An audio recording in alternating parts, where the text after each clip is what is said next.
What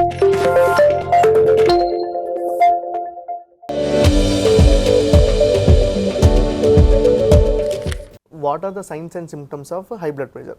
symptoms అంటే patient experience చేసేవి, signs అంటే డాక్టర్ చూసి గుర్తుపట్టేవి.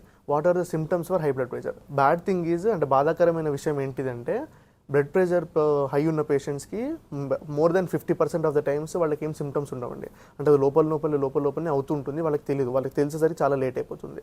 So that's why we put health camps for hypertension. అంటే మనం అంతగానం స్క్రీన్ ఎందుకు చేస్తాము, చాలామంది క్యాంప్స్ పెడుతుంటారు స్క్రీన్. ఎందుకు అంటే మెజారిటీ ఆఫ్ ద టైమ్స్ చాలామంది పేషెంట్స్ వచ్చి అక్కడ వచ్చి కూర్చొని చూయించుకుంటారు. బీపీ 160, 170 వస్తుంటుంది. వాళ్ళకి ఆల్రెడీ హార్ట్లో చేంజ్ ఉంటే వాళ్ళకి ఏం సిమ్టమ్స్ ఉండవు. That is the first problem with హైపర్ టెన్షన్. ఏ సిమ్టమాటిక్గా ఉంటారు పేషెంట్స్. ఒక సిమ్టమ్స్ ఉన్న వాళ్ళలో కూడా చాలా వేరియడ్, అంటే పైనుంచి కింద చూస్తుంటే ఒక్కొక్కరికి ఒకలా ప్రజెంట్ అవుతారు. కొంతమంది కేవలం హెడ్ఏక్తో రావచ్చు, కొంతమందికి బ్లరింగ్ ఆఫ్ విజన్ రావచ్చు, కొంతమందికి గుండెల దడ కానివ్వండి, మెడనరాలు గుంజడం కానివ్వండి, కడుపులో పిసికినట్టు అనిపించడం కానివ్వండి, కాళ్ళు చేతులు లాగినట్టు అనిపించడం కానీ, చాలా వేరియడ్ ప్రజెంటేషన్స్ ఉంటాయి. సో అందుకనే బీపీ చాలా వరకు కూడా మనం చాలాసార్లు మిస్ అవుతుంటాం. ఎందుకంటే ఉన్న వాళ్ళకి ఎవరికి మ్యాక్సిమం వరకు సిమ్టమ్స్ ఉండవు. ఉన్న సిమ్టమ్స్ కూడా ఒక్కొక్కరికి ఒకలా ప్రజెంట్ అవుతుంది, ఒక్కొక్కరికి ఇంటెన్సిటీలా ప్రజెంట్ అవుతుంది. కొంతమందికి తల తిరగడంలా రావచ్చు. సో ఇట్లా మల్టిపుల్ డిఫరెంట్ ప్రజెంటేషన్స్ ఉంటుందండి.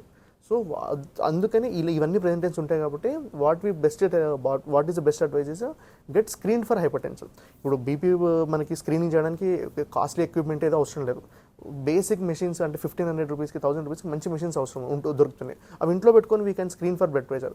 రోజు కాకపోయినా at least weekly twice, especially elderly patients ఉన్న ఇంట్లో మాత్రం కంపల్సరీ బీపీ అప్డేట్స్ పెట్టుకోవడం మంచిది. Thank you.